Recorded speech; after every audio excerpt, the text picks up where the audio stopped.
Welcome to Still Stella, living life sarcastically. Hi, y'all. Welcome to Still Stella, living life sarcastically. Today we're going to talk about procrastination and overthinking, both of which take up way too much time in our lives. I am the worst about procrastination. I will put it off until I can't put it off anymore. Then I frantically race to get everything done before it's too late. Is anyone else struggling this season with getting into the holidays and the festive mood? I've been wearing my Christmas shirts each day because I have tons of them. I even have several Star Wars themed ones, which are my absolute favorite. Christmas is one of my favorite holidays, but I'm struggling to get into the holiday spirit. It isn't because I don't have plenty to be thankful for. It's just because I lack the ability to get anything done. I've been trying to decorate for weeks, but still just can't get it done. Our home is definitely not decorated like past years with a tree in every room and garland everywhere. I've been feeling like this holiday season is just another chore to check off the list, and I keep postponing tasks until I can't anymore. Sometimes I think I need an assistant, but unfortunately I would struggle to direct them in the right direction since I'm used to putting everything off as long as I can. Can you imagine how that would go? I need you to wait.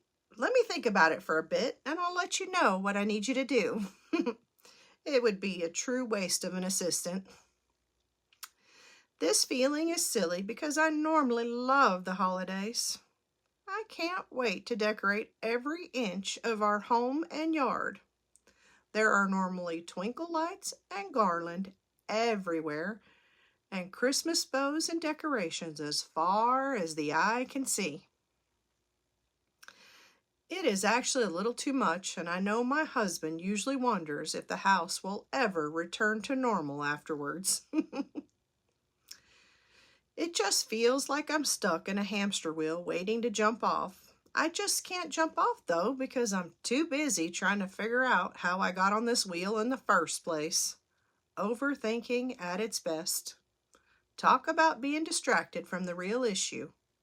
I can waste plenty of time overthinking about nothing.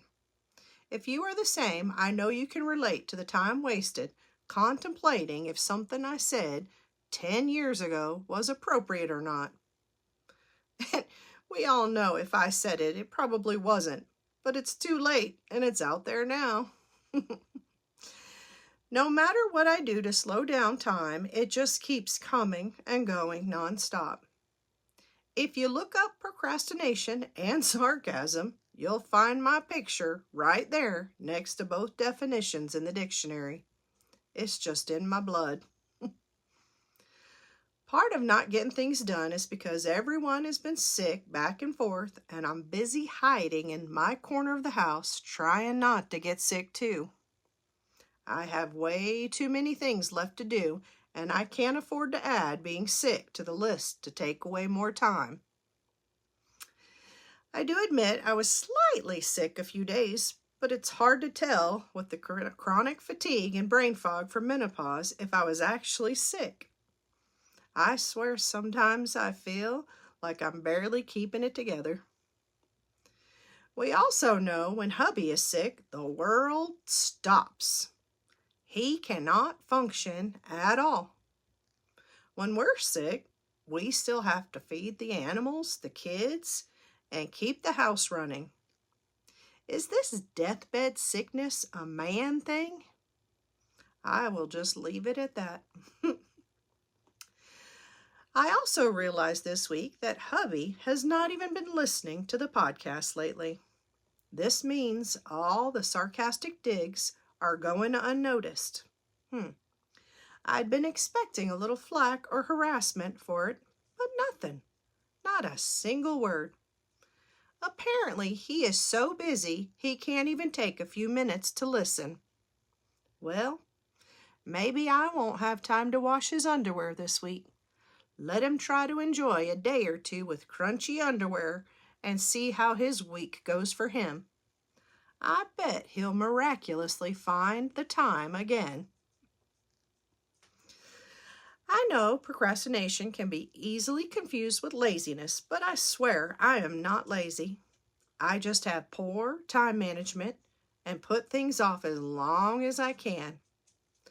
I like to think of it as self-care. You know, putting in some time to relax and not deal with all the tasks on my list. I think the perfect day would be in pajamas, warm coffee, and a good Christmas movie. They say you have to take care of yourself before you can take care of others. You know, like how they say on an airplane, if the oxygen mask drops, put yours on first, then help others with theirs. Just the opposite of Doug on King of Queens when he took Carrie's mask and put it on himself and there was none left for her. She was not happy with him for putting himself first, considered he'd panicked and they'd already landed. For the record, I'm recording this podcast on Wednesday night before it releases in the morning.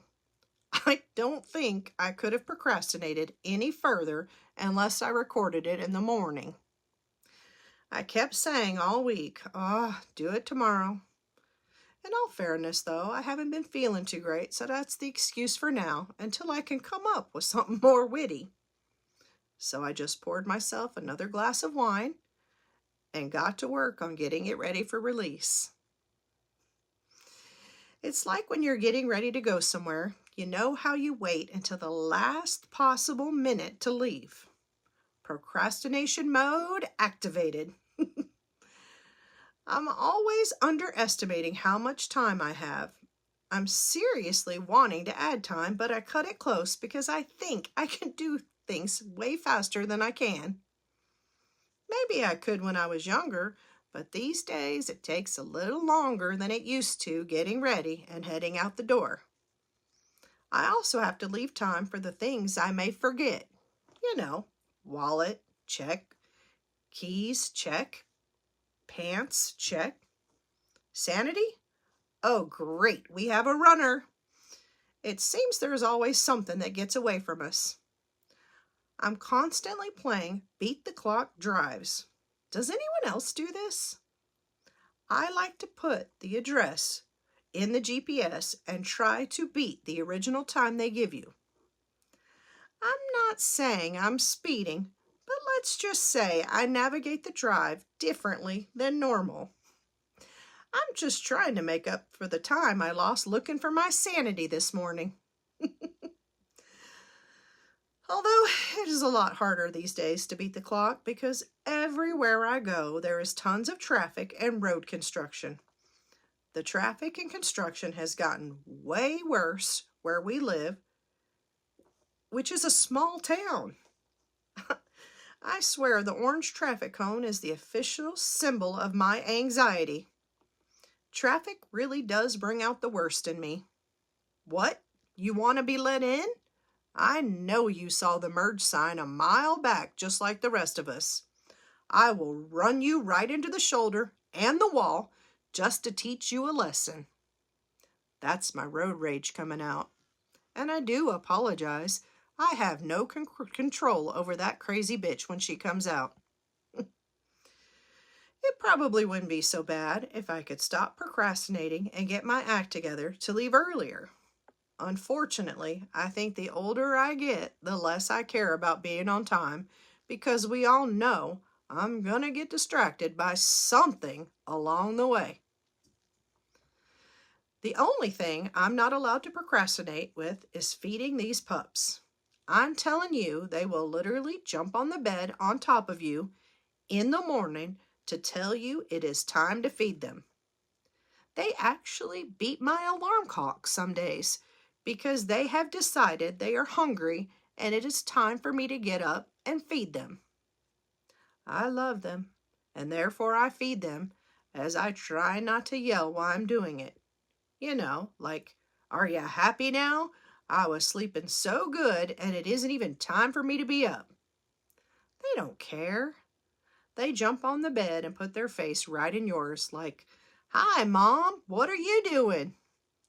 I swear, if they weren't so cute, I'd have to auction them off to the highest bidder. Doggies for sale.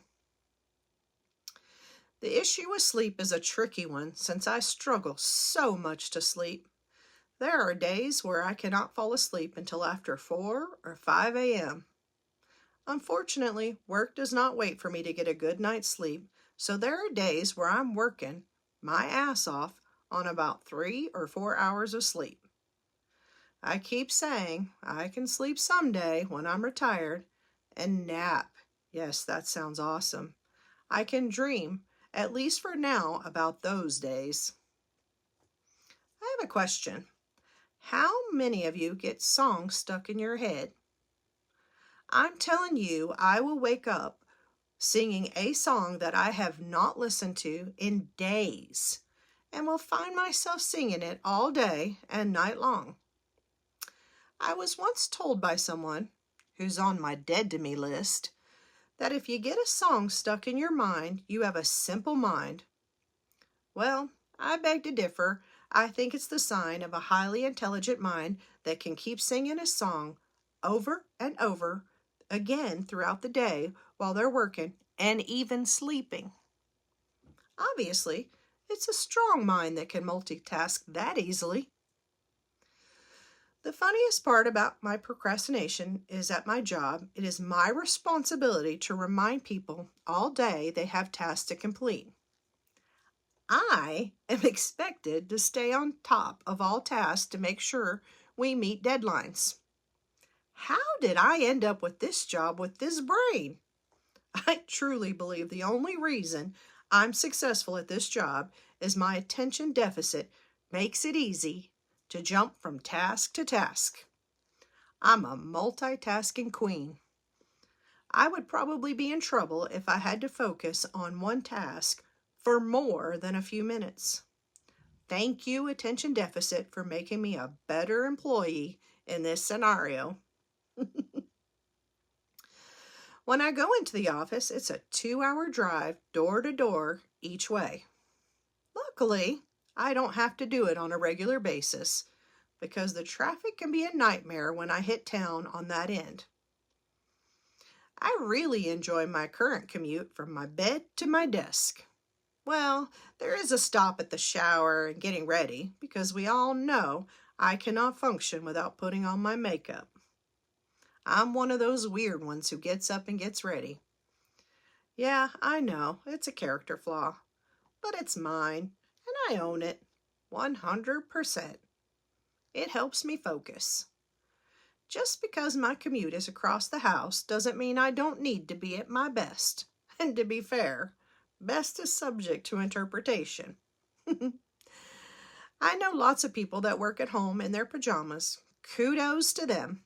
I wish I could, but the fact is I need to put myself together to be able to focus and get my job done.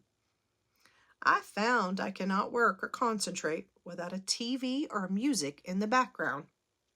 I also think this is a sign of a strong, busy mind that needs something to occupy other parts of my brain while I'm trying to focus. I literally cannot think if it is dead quiet. Is this a chaotic brain? Maybe, but it's mine, and I'm happy to have it. I'm thankful I'm not in the office all the time because it's so quiet. I would struggle to work. I have to make sure when I do go into the office to bring in my headphones to blast music. I definitely work better in my home office where I can crank stuff out without the office pleasantries. I'm telling you, I am way less productive when I go into the office, both due to time wasted in the car and distractions. They definitely feed into my procrastination because, of course, I will get my work done, but first, I need to visit and catch up with everyone. No disrespect here. I have a hard time staying on task when there are better options instead of working.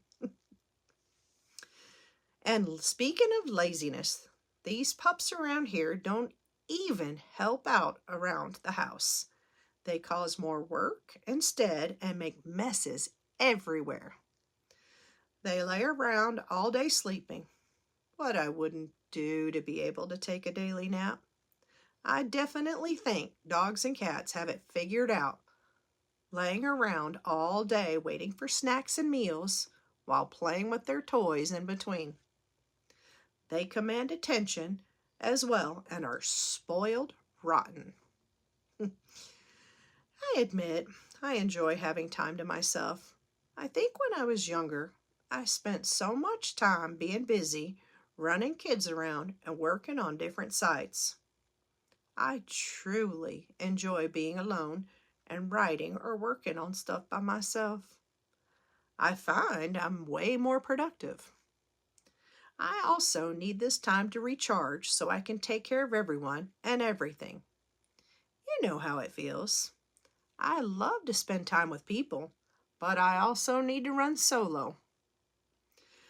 My alone time is truly for everyone's safety. I love my husband, but his well-being is critically tied to me having some time to myself to regroup. His safety depends on it. Without reflective time, it could be very dangerous for his survival. I know you all know what I'm talking about, even if you don't admit it out loud. This time of year reminds us to hug our families and friends just a little tighter and remember to let them know how awesome they are to us. Even that cousin who drives you crazy with her ridiculous antics deserves a little grace this time of year. I'm not sure I'll give it to her, but I guess she deserves it. Thank you for listening, and please take a moment to follow or subscribe so you are notified when the next episode is available. New episodes are available every Thursday. Let's have fun together, and please share this chaos with all your friends. Thank you for listening to Still Stella, Living Life Sarcastically.